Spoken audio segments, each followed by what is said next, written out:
لگے کہ نبی پاک صلی اللہ علیہ وسلم فرماتے ہیں 3 لوگ سفر کر رہے تھے، رستے میں طوفان آ گیا، تیز بارش شروع ہو گئی، تو حضور فرماتے ہیں وہ تینوں بارش سے بچنے کے لیے ایک غار میں چھپ گئے۔ ان کو پتہ ہے پرانے زمانے کے اندر غاریں ہوتی تھیں، اور لوگ جب سفر کرتے تھے لمبے تو پتھروں اور پہاڑوں کے بیچ میں سے سفر کرتے تھے۔ وہ غار کے اندر چلے گئے۔ اب چونکہ طوفان بہت زیادہ تھا، جب وہ غار کے اندر چلے گئے تو اللہ کے پیارے حبیب صلی اللہ علیہ وسلم فرماتے ہیں پتھر اوپر سے لڑکتا ہوا آیا اور غار کے منہ کے آگے آ کے اس نے غار کو بند کر دیا۔ اب اتنا تیز اور اس مضبوطی کے ساتھ وہ پتھر لگا اور اتنا صحیح فٹ ہوا کہ اندر روشنی آنی بھی ختم ہو گئی۔ اب 3 لوگ ہیں، تھوڑی دیر تو وہ پریشان رہے کہ شاید اب کبھی بچ نہیں سکیں گے، شاید چاروں جانب اندھیرا ہی ہے اور اندھیرا ہی رہے گا، شاید یہاں سے نکلنے کے لیے اب ہمیں کوئی رستہ میسر نہیں آئے گا۔ وہ پہلے تو پریشان ہوئے، پھر کہنے لگے یار اس طرح کرو، ذرا غور کیجئے گا میری بات پہ۔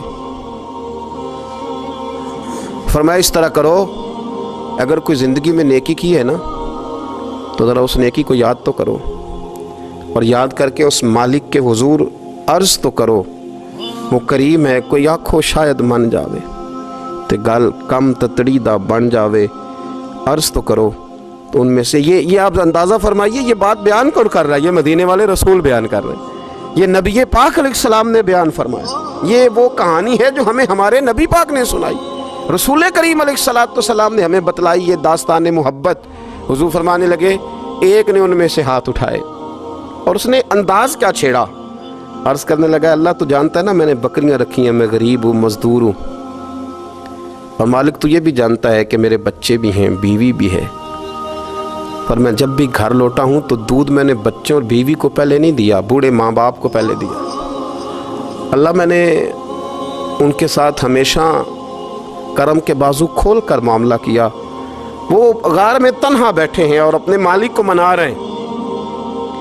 عرض کرتے ہیں اللہ تجھے یاد ہے نا ایک رات جب میں بڑی دیر سے لوٹا تھا، لکڑیاں کاٹتے، درخت تلاش کرتے، مجھے دیر ہو گئی، میں دیر سے لوٹا تھا، نیت یہ کر رکھی تھی کہ دودھ سب سے پہلے ماں باپ کو پلاؤں گا، مالک جب میں لوٹا تو وہ بوڑھے تھک کر کے سو گئے تھے، میری بیوی نے مجھے کہا کہ بچوں کو پلا دو، وہ سو گئے، تو میں نے کہا نہیں میرے ذمے ہے ان بوڑھوں کے دل کو ٹھنڈا کرنا، ان سے پیار کرنا۔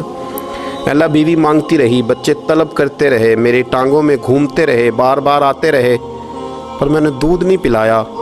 اے مالک فجر ہو گئی، آفتاب طلوع ہونے کا وقت آ گیا، پر میں نے ماں باپ کے بیدار ہونے کا انتظار کیا۔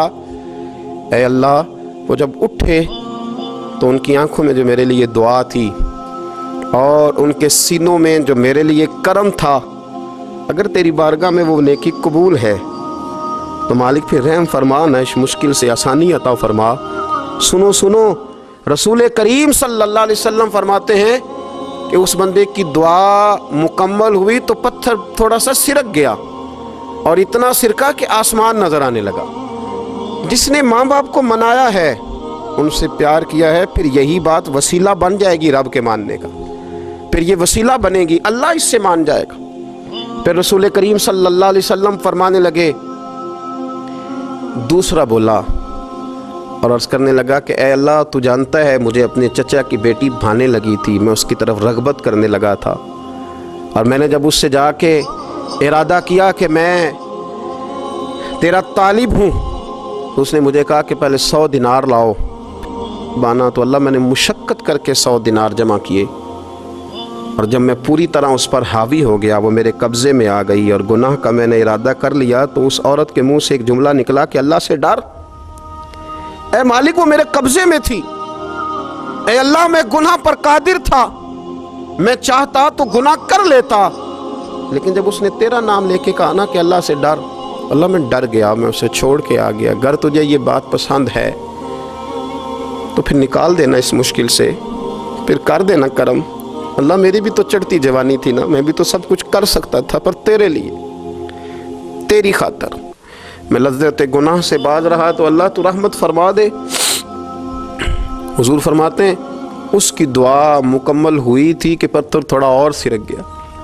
پھر تیسرا بولا اور اس نے بول کے کہا اے اللہ ایک مزدور کو، ایک دیہڑی دار کو، ایک غریب کو میں نے کام پہ رکھا ہوا تھا، یہ تیرا اور میرا راز ہے اللہ، وہ مزدور وہ دیہڑی دار میرے پاس کام پہ لگا تھا، کچھ چاول میں نے اس کی اجرت مقرر کر دی کہ تو کام مکمل کرے گا تو میں تجھے دوں گا۔ اور جب اجرت لینے کا وقت آیا تو وہ بگڑ کر ناراض ہو کر چلا گیا۔ میں اسے ڈھونڈتا رہا، وہ مجھے ملا نہیں۔ میں نے اس کے چاولوں کی قیمت کاروبار میں انویسٹ کر دی، اس کا تھوڑا سا سرمایہ پر میں نے کھایا نہیں۔ پھر وہ اس سے میں کاروبار کرتا رہا اور اتنا کاروبار کیا کہ بہت ساری گائیں اور ان کے چرواہے تیار ہو گئے۔ وہ سالوں کے بعد لوٹا۔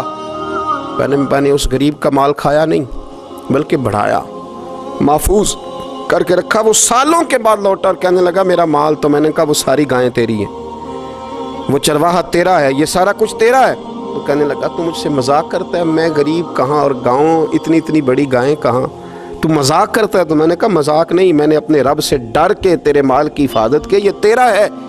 اے اللہ، میں کھا بھی تو سکتا تھا نا، پر تجھ سے ڈر کر میں نے وہ سارا محفوظ رکھا۔ اللہ اگر تجھے میری یہ ادا پسند ہے تو پھر آج مان جانا، آج راضی ہو جا۔ اللہ کے رسول فرماتے ہیں اس کی دعا مکمل ہوئی تھی کہ پتھر لڑکا اور ان کے لیے رستہ بن گیا۔ وہ باہر آ گئے تو حضور نے ہمیں بتلایا کہ وہ تمہاری نیکیاں جو چھپی ہوئی ہیں، وہ تمہاری نیکیاں جو تم نے خالص اللہ کی رضا کے لیے کی ہیں، ان نیکیوں، ان اعمال کا وسیلہ بھی تمہارے رب کے ماننے کا ذریعہ بن جائے گا۔ اس کو منایا جائے، اس کے حضور حاضری دی جائے۔